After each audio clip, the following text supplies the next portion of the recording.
नमस्कार, जय हिंद। जैसा कि आप सभी को पता है कि सुप्रीम कोर्ट में आजकल प्रेसिडेंशियल रेफरेंस को लेकर सुनवाई चल रही है। तमिलनाडु स्टेट के बिल का जो मामला और दो तीन और स्टेट के बिल का मामला जो सुप्रीम कोर्ट में चल रहा है कि प्रेसिडेंट और गवर्नर को डिस्क्रेशन का पावर है कि नहीं, और वो अपने बिल के एसेंट को लेकर टाइमलाइन सेट कर सकते हैं कि नहीं। ये सुनवाई थर्सडे को चली। इसी में कल एक और मामला, बड़ा मामला आया है। वहां पे सुप्रीम कोर्ट ने सीधा सीधा प्रेसिडेंशियल रेफरेंस को रिजेक्ट कर दिया है। एक तो ये मामला हुआ बिल्स को लेके। दूसरा मामला जो मैं अभी आपको बता रहा हूं कि सुप्रीम कोर्ट ने प्रेसिडेंट के रेफरेंस को सीधा सीधा रिजेक्ट कर दिया है। ये कल बहुत बड़ी डेवलपमेंट थी और इन्हीं दो मुद्दों पर हम डिटेल में डिस्कस करेंगे आज कि कल क्या हुआ और प्रेसिडेंट के किस क्वेश्चन को सुप्रीम कोर्ट ने सुनने में या उसका आंसर करने में थोड़ा वो नजरअंदाज कर रहे हैं। वो बार बार कर रहे हैं कि हम इसे आंसर नहीं करेंगे। और एसजी मेहता जो गवर्नमेंट के वकील है वो ये बार बार कह रहे हैं कि नहीं, प्रेसिडेंट की इच्छा है कि आप इस सवाल का आंसर करें। तो हम देखेंगे कि ये पूरा मामला है क्या।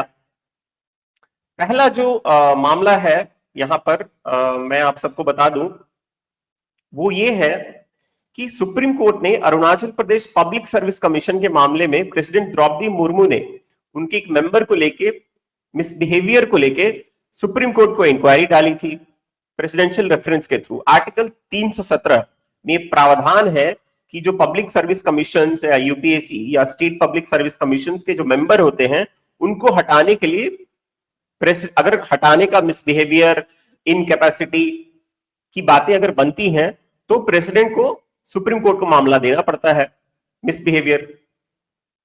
और अगर सुप्रीम कोर्ट के पास ये है कि वो इसे एक्सेप्ट करें या रिजेक्ट करें, तो सुप्रीम कोर्ट ने क्या किया कि पूरे मामले को रिजेक्ट कर दिया है। उन्होंने कहा कि जो पूरा मामला है वो बनता ही नहीं है।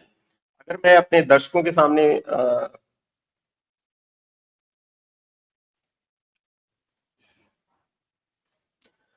अगर दर्शक यहां पे देख सकें, supreme court rejects presidential reference, finds Arunachal Pradesh public service commission member not guilty of misbehaviour charge.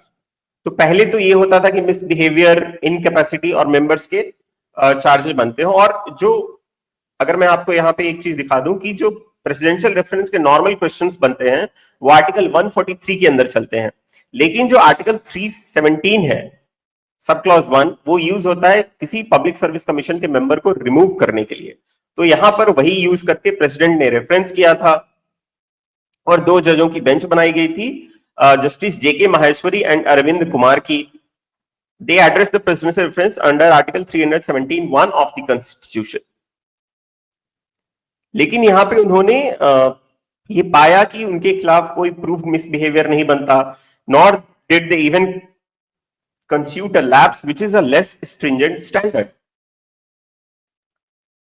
तो ये तो एक मामला हो गया Arunachal Pradesh public service commission का। ये बेंच फिर आगे कहती है प्रेसिडेंट के रेफरेंस को रिजेक्ट करते हुए कि the action alleged against the respondent do not meet the threshold of the misbehaviour, rather they do not even meet the threshold of the lapse which has a lower threshold. It is not a case where the respondent was unable to maintain the standard of conduct expected of a member of a commission and her actions alone brought disrepute to the Arunachal Pradesh Public Service Commission. फिर ये आगे कहते हैं कि in view of the foregoing, the inescapable conclusion on the allegations of charges as made in the reference is that the allegations have not been proved in terms of order rule 5 of the Supreme Court rule 2013 and answering the reference under article 317(1) of the Constitution of India. मैं दर्शकों को फिर से याद दिला दूं कि ये जो रेफरेंस है ये 143 के रेफरेंस से बिल्कुल अलग है। यहाँ पे member public service commission, union public service commission, state public service commission को रिमूव करने का रेफरेंस प्रेसिडेंट सुप्रीम कोर्ट को भेजती हैं या भेजते हैं।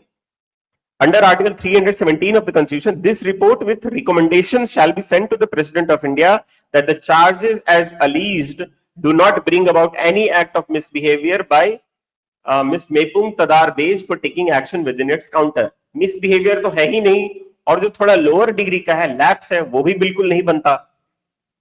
तो यहाँ पे बेंच ने क्लियर कर दिया और ये कहते हुए इन्होंने जो प्रेसिडेंट का रेफरेंस था अंडर आर्टिकल 317 सब क्लॉज 1 वो पूरी तरह रिजेक्ट कर दिया। प्रेसिडेंट को लगा होगा यूनियन काउंसिल ऑफ मिनिस्टर्स को लगा होगा, प्रेसिडेंट यानी most of the time union public जो यूनियन काउंसिल ऑफ मिनिस्टर्स होते हैं वो, तो उन्हें लगा होगा कि इनका मिसबिहेवियर है, लैप्स है, और लेकिन सुप्रीम कोर्ट ने पाया कि ऐसा बिल्कुल नहीं है।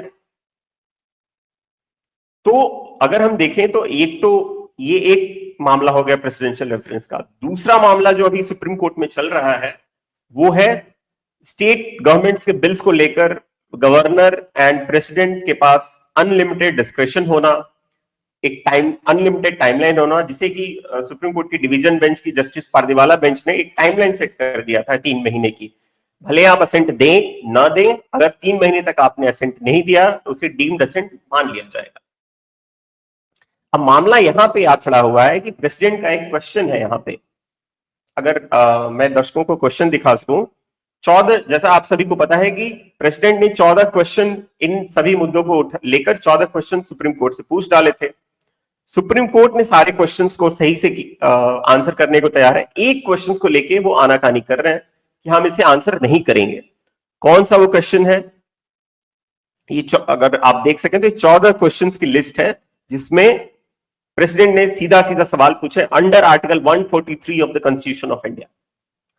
ठीक है, तो एसजी ने जब उनकी हियरिंग चल रही थी सीजेआई की बेंच के सामने, 5 जजों की बेंच है, तो एसजी ने सीधा सीधा कहा कि ठीक है, अगर आप आंसर नहीं करना चाहें, मैं इंस्ट्रक्शन ले लेता हूं प्रेसिडेंट से।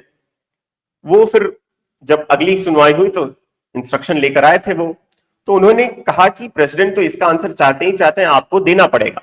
वो सवाल क्या है? सवाल एग्जैक्टली ये है कि डज द कॉन्स्टिट्यूशन, ये प्रेसिडेंट द्रौपदी मुर्मू ने सुप्रीम कोर्ट से पूछा है under article 143, does the constitution bar any other jurisdiction of the supreme court to resolve disputes between the union government and the state governments except by way of suit under article 131 of the constitution of India।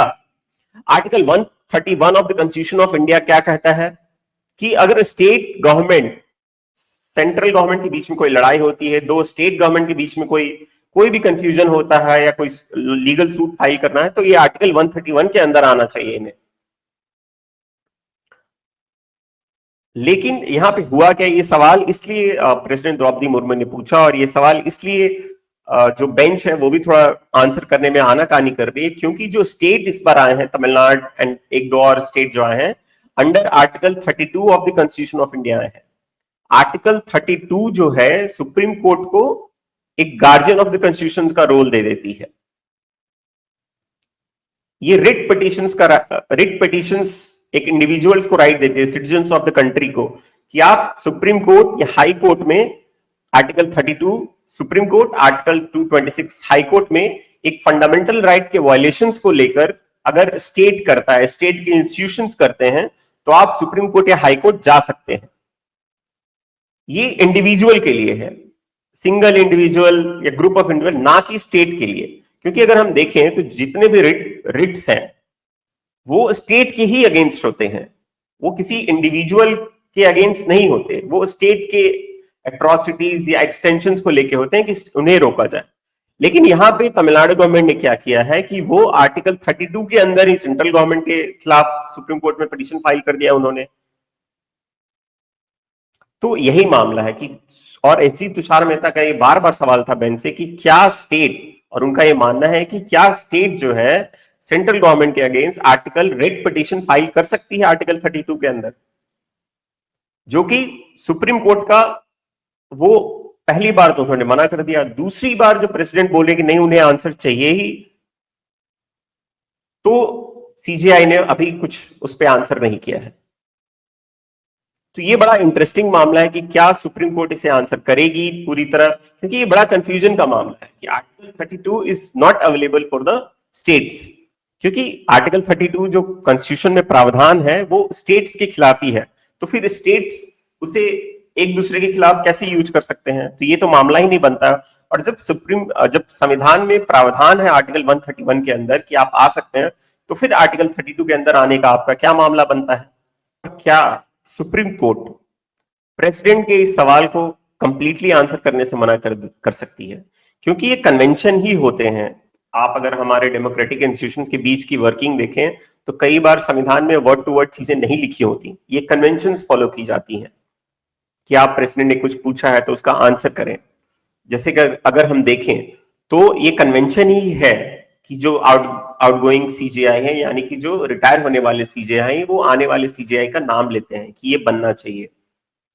ये जो collegium बैठ के decide करती है कि अच्छा next senior most जज कौन है कलेजियम में, तो उसे ही सीजेआई बनाया जाता है। तो अगर सुप्रीम कोर्ट कई चीजों पे अड़ जाती है तो सरकार भी यहां पे अड़ सकती है। अगर उन्हें नहीं मन है कि अगला सीजेआई वो बनाए तो सरकार भी यहाँ पे मना कर सकती है, नहीं मैं इस आदमी को सीजेआई नहीं बनाऊंगा। अगर जस्टिस पारदीवाला की ही बात कर लें तो तीन ऑर्डर उनके काफी कंट्रोवर्शियल रहे हैं, डिस्प्यूटेड रहे हैं। एक अगर आप देखें तो इलाहाबाद हाईकोर्ट के लेके मामला, एक स्ट्रे डॉग्स का मामला, और दूसरा ये प्रेसिडेंशियल तमिलनाडु गवर्नमेंट वाला मामला, तमिलनाडु गवर्नमेंट के बिल्स वाला मामला। तो अगर, और जस्टिस पारदीवाला काफी दिन तक, काफी लंबे समय तक सीजेआई रहने वाले हैं, तो इस केस में अगर उन्होंने डिवीजन बेंच में आके एक कॉन्स्टिट्यूशनल मैटर को हैंडल कर दिया और एक सब क्लॉज ऐड कर दिया कि नहीं टाइमलाइन फिक्स है आपका 3 महीना, तो ये भी तो एक काइंड ऑफ, अगर आप लीगल कॉरिडोर्स में बातें अगर देखें तो ये भी एक कॉन्स्टिट्यूशनल तौर पर गलत ही है कि एक जस्टिस पारदीवाला कैसे एक डिवीजन बेंच में बैठ के एक कॉन्स्टिट्यूशनल मैटर डिसाइड कर सकते हैं और प्रेसिडेंट और गवर्नर के पावर को ही रोक दें, ये गलत है। तो सरकार भी बोल सकती है आने वाले समय में कि अगर ऐसा व्यक्ति जिसे समझ ही नहीं है कि वो ये बन पाए, कॉन्स्टिट्यूशनल मैटर की समझ ही नहीं है, तो क्या वो सीजेआई बनने लायक है, और मना कर सकती है। तो ये सारे मामले यहां पे बनते हैं।